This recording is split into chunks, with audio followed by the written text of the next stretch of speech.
Hello students, welcome to LR classes. আমি Soma Jos. আজকে আমি ক্লাস 4-এর যে 3 নম্বর অধ্যায়, সেই 3 নম্বর অধ্যায়ের নাম হচ্ছে তত্ত্বচানের অ্যাডভেঞ্চার। এই গল্পটা নিয়ে আমি তোমাদের সাথে আলোচনা করব। তো এই গল্পটা নিয়ে আলোচনা শুরু করার আগে গল্পটা যিনি লিখেছেন, লেখিকা তেতসুকো কুরুয়ানাগি, এনার সম্বন্ধে 2-4 কথা আমি তোমাদের বলে দেব। তো এই তেতসুকো কুরুয়ানাগি, এনার জন্ম হচ্ছে 1933 সালে। যেহেতু বইয়েতে এনার শুধু জন্মসালটাই দেয়া আছে, তাই আমরা ধরে নিতে পারি ইনি এখনও জীবিত আছেন। তো এই তেতসুকো কুরুয়ানাগি ছিলেন জাপানের মানুষ। তিনি হচ্ছেন জাপানে তার জন্ম হয়েছে এবং জাপানের সবচেয়ে জনপ্রিয় টেলিভিশনের ব্যক্তিত্ব ছিলেন এই তেতসুকো কুরুয়ানাগি। টেলিভিশনের ব্যক্তিত্ব অর্থাৎ টেলিভিশনে আমরা যেসব চরিত্রগুলো দেখতে পাই তার মধ্যে তিনি ছিলেন খুবই জনপ্রিয়। তিনি তার স্কুল জীবনের স্মৃতিকে কেন্দ্র করে তত্ত্বচান নামক একটি বই লিখেছিলেন। তো এই তত্ত্বচান নাম মানে আমরা ছোট্ট খুকু বলতে যেটুকু বুঝি, সেই ছোট্ট খুকুর মানেটা কিছুটা হচ্ছে এই তত্ত্বচান। মানে তত্ত্বচানের যে মানেটা সেটা ছোট্ট খুকুর সাথে কিছুটা একসাথে করা যেতে পারে। তো এইটা তার স্কুলের জীবনের যে কৈশোরের যে শুরুটা, সেই স্কুল জীবনের স্মৃতিকে নিয়ে লেখা হচ্ছে এই তত্ত্বচান বইটা। কিন্তু শুধুমাত্র এটা স্মৃতি নির্ভর কোনো বই নয়। এইখানে একটি আদর্শ শিক্ষকের সর্বকালের সার্বজনীন যে নানান শিক্ষার দিক, সেই সমস্ত কিছু এই বইয়ের মধ্যে কিন্তু লেখিকা খুব সুন্দরভাবে লিখেছেন। এবং তার লেখার জন্য এই যে বই তত্ত্বচান, এই বইটা শুধুমাত্র জাপানি ভাষা না, বহু অন্যান্য অনেক ভাষাতে অনুমোদিত হয়েছে এবং তার সাথে সাথে সমাদৃতও হয়েছে। অর্থাৎ বহু ভাষাতে তিনি এই বইটা আমরা যে অনুবাদ করি, বহু ভাষাতে এই তত্ত্বচান বইটা অনুবাদ হয়েছে এবং সাদরে কিন্তু সবাই গ্রহণও করেছে। তো এই যে বইটা তত্ত্বচান, এই বইটা শুধুমাত্র বললাম জাপানি ভাষাতে নয়, জাপানি ভাষা থেকে ইংরাজি ভাষায় অনুবাদ করেছেন ডরোথি বিট্রন। এই ডরোথি বিট্রন তিনি হচ্ছেন কি তত্ত্বচান বইটা ইংরাজি ভাষাতে অনুবাদ করেছেন এবং এই ইংরাজি ভাষা থেকে বাংলাতে অনুবাদ করেছেন মৌসুমী ভৌমিক। এই মৌসুমী ভৌমিক তাহলে তত্ত্বচান বইয়ের যে ইংরাজি অনুবাদ, তার থেকে বাংলা ভাষায় তত্ত্বচান বইটাকে অনুবাদ করেছেন।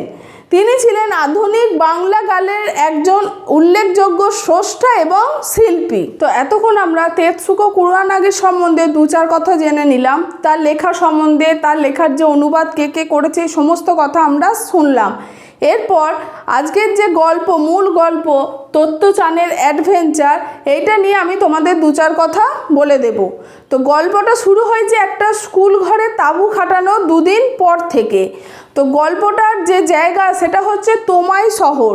এই তোমাই শহরের একটি স্কুল, যেটার মধ্যে বহু গাছপালা রয়েছে এবং সেই গাছপালাগুলো প্রতিটা স্কুল ছাত্রদের মানে একটা দখলে রয়েছে। তো সেই রকমই তত্ত্বচান একটি বেড়ার ধারের গাছকে তার নিজের সম্পত্তির মতো করে আগলে রেখেছে এবং সেই গাছের মধ্যে সে ইয়াসুয়াকি চানকে নিমন্ত্রণ করেছিল তার গাছে চড়ার জন্য। এবং যখন এই বাচ্চাগুলো কাউকে গাছে চড়ার নিমন্ত্রণ জানায়, তখন যে নিমন্ত্রণ পাবে তাকে গাছের ওপর উঠে এসে বলতে হবে, আমি কি ভিতরে আসতে পারি? এইটা তাদের অনুমতি নিতে হবে। তো এইভাবে তত্ত্বচান তার বাবা মা বা কাউকে কোনো কিছু না বলে লুকিয়ে ইয়াসুয়াকি চানকে এই গাছে চড়ার জন্য আমন্ত্রণ করেছিল এবং একটি দুপুরবেলায় ভর দুপুর প্রখর রোদের তাতে সে দারোয়ানের ঘর থেকে মই নিয়ে এসে ইয়াসুয়াকি চানকে তার গাছের ওপর চড়ানোর চেষ্টা করেছিল এবং প্রথমবারে ব্যর্থ হলেও দ্বিতীয়বারে সে কিন্তু সফল হয়েছিল এবং তার গাছ যেটা 6 ফুট মতো উঁচু, সে গাছের একদম উপরে গিয়ে মগডালে গিয়ে, যেখানে ডালটা 2 ভাগে ভাগ হয়েছে এবং দেখলে মনে হবে যে সে একটি দোলনায় দোল খাচ্ছে, তো সেই রকম ডালের মধ্যে সে ইয়াসুয়াকিকে নিয়ে পৌঁছতে সফল হয়েছিল। এবং সেখানে সফল হওয়ার পর তারা যখন 2 বন্ধু কথাবার্তা বলছে, তখন ইয়াসুয়াকির মুখ থেকে তত্ত্বচান প্রথম টেলিভিশনের কথা জানতে পারে এবং সে এটাও জানতে পারে যে টেলিভিশন হচ্ছে একটি বাক্সের মতো, যেটি যেটার মধ্যে সে বাক্সটা যখন ইলেকট্রিকের দ্বারা চলবে তখন সেই বাক্সটার মধ্যে সমস্ত কিছুকে চলন্ত হিসেবে দেখা যেতে পারে। তো এই গল্পগুলো ইয়াসুয়াকি চান তত্ত্বচানকে জানিয়েছিল। তো এটার এই গল্পটা কিছুটা পড়ার পর আমরা যেটা জানতে পারি যে প্রকৃতির মধ্যে একটা শিশুর বেড়ে ওঠা, তার কৈশোর বলো যৌবন বলো সমস্ত কিছু প্রকৃতির মধ্যে খুব সাবলীলভাবে হতে পারে। সেক্ষেত্রে বিজ্ঞান কিছুটা হলেও আমাদেরকে যেন খুবইভাবে ক্ষতিগ্রস্ত করেছে, আমাদের বেড়ে ওঠাটার মধ্যে যেন অনেকটা বাধা দিয়ে দিয়েছে, যেটা প্রকৃতি কোনো সময় করেনি। প্রকৃতি অফুরন্ত ভালোবাসার মধ্যে দিয়ে আমাদের আগলে রাখে এবং আমাদের বেড়ে ওঠাটাকে সম্পূর্ণভাবে সাবলীল করে তোলে। তো এটাই হচ্ছে তত্ত্বচানের অ্যাডভেঞ্চার যে গল্পটা, সেটা সংক্ষেপ আলোচনা। তো এই গল্পটা থেকে আমি তোমাদের দেখো 2-4টে প্রশ্ন লিখে রেখেছি, সেই উত্তরগুলো আমি তোমাদের বলে দিচ্ছি।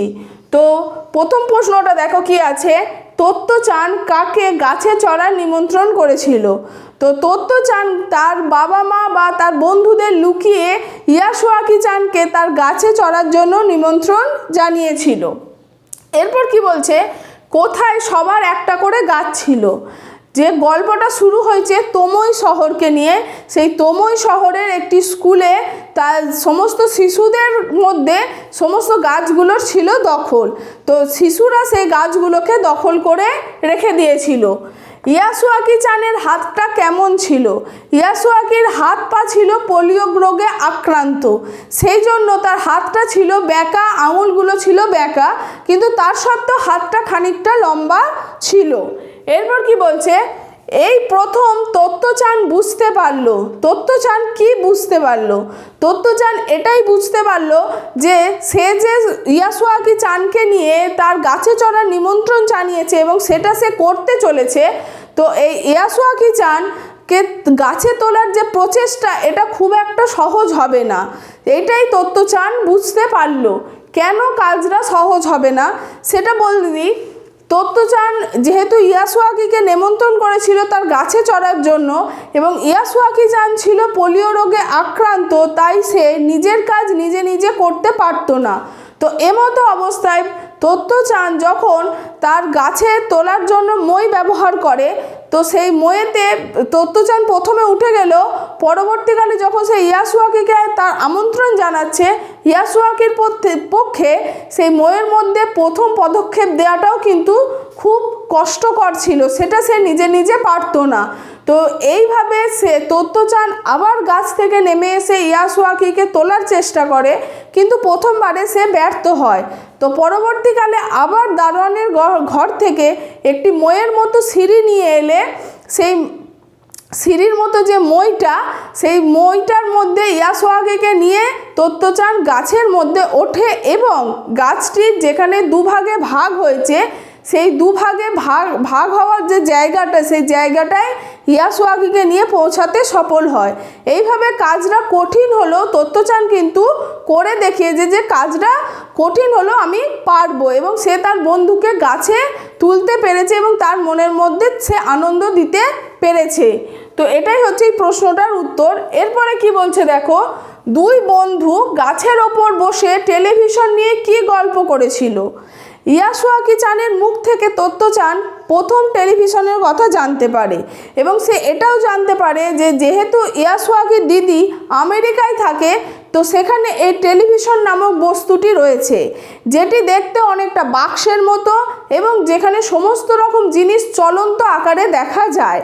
তো ইয়াসুয়াকি এটাও বলেছে যে যখন জাপানে টেলিভিশন এসে পৌঁছাবে তখন জাপানের বিখ্যাত পালোয়ান সুমো পালোয়ানকে নাকি সেই টেলিভিশনে দেখা যাবে। তো এই কথাটা শোনার পর তত্ত্বচান ভাবতে থাকে যে একটা ঘর, সেই ঘরের মধ্যে একটা বাক্স রেখে সেই বাক্সটার মধ্যে কি করে সুমো পালোয়ানকে দেখা যাবে, এই নিয়ে সে মনে মনে চিন্তা করতে থাকে। তো এই কথোপকথনটাই কিন্তু গল্পের শেষে দুই বন্ধু যখন গাছে উঠতে সফল হয় তখন এটা করতে থাকে। তো এইগুলোই রয়েছে প্রশ্ন উত্তর। আমি তাকে একটা ছোট্ট নোট লিখে রেখেছি পোলিও রোগ নিয়ে, যেহেতু গল্পটার মধ্যে একটি বাচ্চা পোলিও রোগে আক্রান্ত হয়েছে। তো এই পোলিও রোগটা কি সেই নিয়ে আমি তোমাদের বলে দিচ্ছি। পোলিও বা পোলিওমাইলাইটিস একটি জীবাণুবাহিত সংক্রামক অসুখ, যেটি ভাইরাস ঘটিত রোগ হয়ে থাকে। এই রোগটা কিভাবে ছড়ায়? কেন্দ্রীয় স্নায়ুতন্ত্রকে প্রথমে ক্ষতিগ্রস্ত করে, যার ফলে মানুষের হাত এবং পায়ের পেশির মধ্যে বিকৃতি দেখা যায় এবং হাত পা বেঁকে যেতে দেখা যায়। এই রোগে বহু মানুষ আক্রান্ত হয়েছে এবং একসময় এই রোগের জন্য মহামারী আকারও কিন্তু ধারণ করেছিল। তো হিলারি কোপ্রস্কি, জোনাস সাল্ক প্রমুখ যে জীববিজ্ঞানীরা রয়েছে, এদের প্রচেষ্টায় গত শতকের মাঝামাঝি সময়ে এই রোগের প্রতিষেধক কিন্তু আবিষ্কার হয়েছে এবং সেটি মানুষের মধ্যে প্রদান করাও সম্ভব হয়েছে। 2012 সালে বিশ্ব স্বাস্থ্য সংস্থা ভারতকে পোলিও মুক্ত দেশ হিসেবে কিন্তু স্বীকৃতি দান করেছে। তো এই লাইনটা কিন্তু খুব ভালো করে মনে রাখবে যে কত সালে, 2012 সালে বিশ্ব স্বাস্থ্য সংস্থা ভারতকে পোলিও মুক্ত দেশ হিসেবে স্বীকৃতি দান করেছে। তো এই গল্পটা যে তত্ত্বচানের অ্যাডভেঞ্চার আজকে এখানেই শেষ করলাম। গল্পটা থেকে যদি তোমাদের কোনো কিছু বোঝার কিছু অসুবিধা থেকে থাকে, তোমরা অবশ্যই সেগুলো আমাকে কমেন্ট বক্সে জানিও। আমি চেষ্টা করব সেই কমেন্ট বক্সে তোমাদের উত্তরগুলো দেওয়ার।